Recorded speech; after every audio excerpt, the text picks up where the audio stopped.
Pagkatapos ang ulan, matik na pagkaaga, manami gid na magpamuto mga tamad kay syempre nabugnawan ang lube. Nami ihigop sa iya nga sabaw. Matik na para pampano, pampagana syempre. Refreshing daw mo.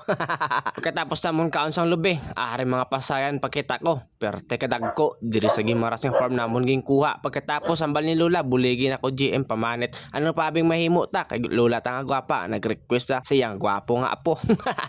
Perte kadagko mga tamad kung kakita nyo man dagko pa na sa tudlo ko. Perte ta na nga pasayan do oversize ta pero tama siya ni kabarato pagkuha nila diri sa farm nalipat tangid ko nga nga farm ang gingkuhaan namon. Way ko na din mambal so shout out na lang basta diri sa gimaras sa nga farm. Samtang gapanit kam sa pasayan ngin patilawid niya sa ako ng bago nga prito nga manok kinamit namit gid ko na ba perte gali kainit ka ba wow. Lagi. Kaya mo na din ang baso ko sana may ilang kailangan.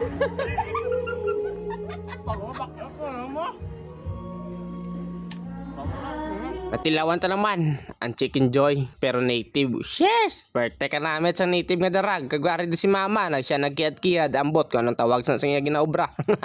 Basta slice ang bal ni tita trapuhe da na kinaglapta ang sauce. Ba, butangan ta dayon tangkong para may naami gidayon.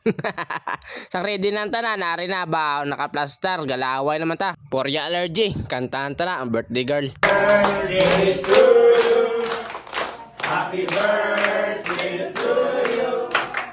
Happy birthday, happy birthday, happy birthday to you.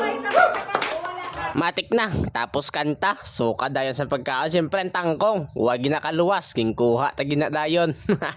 Makaon ta mga tamad, salamat sa paglanta, pagsuporta, pa-like and share na lang ko.